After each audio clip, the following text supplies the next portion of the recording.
Papua untuk semua suku bangsa yang ada di dunia ini. Karena orang Papua itu hatinya baik, jadi semua orang menerima. Sekarang sudah berada di Otsus. Sekarang Papua punya mau, masyarakat Papua mau hari ini harus duduk bicara bersama pemerintah pusat, pemerintah daerah dengan ULMP untuk dialog. Dialog ini banyak hal, bukan kemerdekaan saja. Mengapa Aceh itu bisa selesaikan Helsinki? Lalu Papua kenapa tidak? Ini masalah pentunjukan hari ini.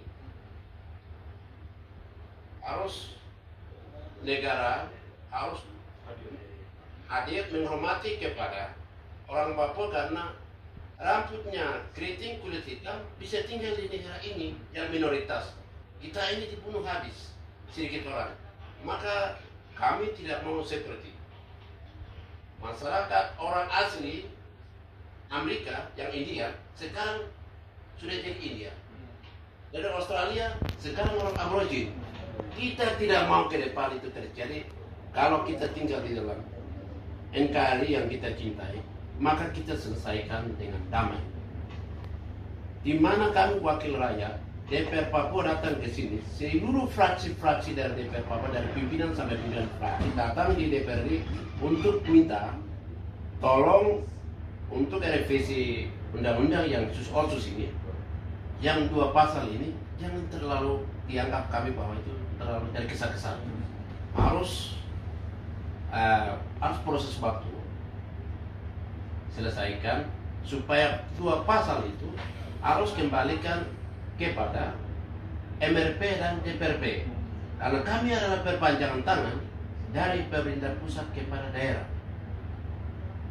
agar kita duduk sama-sama selesaikan supaya ke depan tidak pula antara horizontal konflik tiap hari terjadi di Papua. Kasihan, mengapa? Masyarakat sipil korban, TNI Polri juga korban. Tinggal nanti Papua ini suatu saat tinggal nama, atau bisa saja ibu janda saya terlalu banyak. Ya, karena sekarang Papua merdeka juga harga mati, NKRI juga harga mati. Jadi semua ini biasa paku bentrok. Salah satu win-win solusi dialog. Seperti Aceh supaya kita tenang aman. Ini harus kita tinggal.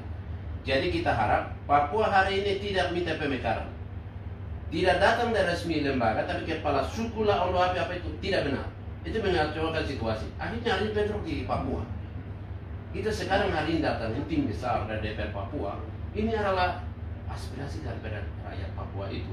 Sehingga ada yang bilang kita minta pemekaran. Hari ini Papua tidak minta pemekaran. Kalau minta pemekaran jujur saya bicara dari hati nurani saya seorang Papua.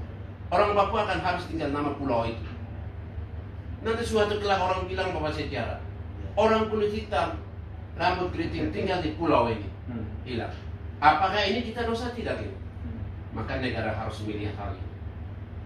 Apa yang kami bicara aspirasi rakyat Papua yang bicara hari ini, itulah yang akan bisa pemerintah pusat akan mendengar. Saya percaya dan yakin bahwa Menteri Dalam Negeri adalah mantan Kapolda Papua. Dan dia memang benar-benar memahami orang Papua penisiatnya apa. Kita orang Papua itu bahasanya kasar, kulitnya hitam, tapi hati ini emang seperti mutiara yang ada taruh sana. Mutiara hitam. Itu orang baik, dianggap orang tidak baik, tidak. Dan kita harus bangga di negara kita ini, yang kita cintai ini. Di dalam itu ada kulit hitam, ada. Ini berwarna bagus. Untuk itu intinya pemekaran kami tidak mau. Seperti Provinsi Papua Selatan.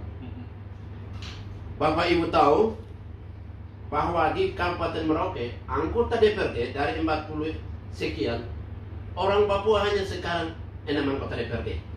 Hasil pemilu 2019-2024. Bayangkan, Kabupaten Kero, Kabupaten Sarni, Mapi, Bovendigul, Asmat, Kabupaten Merauke, Kota Jayapura, Kabupaten Jayapura. Hari ini saya jujur katakan, saya wakil rakyat di DPRD di Senayan ini, bahwa Kita hari ini orang Papua mengurus KTP di Jawa, di Jogja, susah. Susah ampun. Sudah rekomendasi, sudah izinnya, udah susah. Masuk ke Papua, sudah tiba di bandara, KTP sudah ada, tempat kerja sudah ada, tanah ada. Dan kita orang Papua ini mau bikin apa? Jadi Tuhan kasih kami untuk negeri yang kita bisa jaga sama-sama. Untuk itu, sebagai wakil rakyat, saya ketua fraksi PAN DPR Papua. Sudah sampaikan kepada teman-teman kami dari fraksi PAN di DPR ini bahwa apa yang kami bicara dari DPR Papua itulah hasil murni daripada hati orang Papua. Jadi intinya dari semua ini harus Papua dengan Jakarta dialog supaya seperti Aceh selesai persoalannya. Kedua, pemekaran kami tolak. Ya. Ketiga, dua pasal itu kembalikan kepada MRP dan DPRP selesai. Sekarang Jakarta mau teman-teman dari sini, terus kita perpanjangan tangan dari pemerintah pusat ke daerah. Seolah-olah kita ini tidak ada apa-apa. Jakarta mengambil keputusan, Papua masalah di atas masalah, konflik terjadi, kita pusing. Salah satu kemarin rasis di Surabaya. Itu masalahnya besar.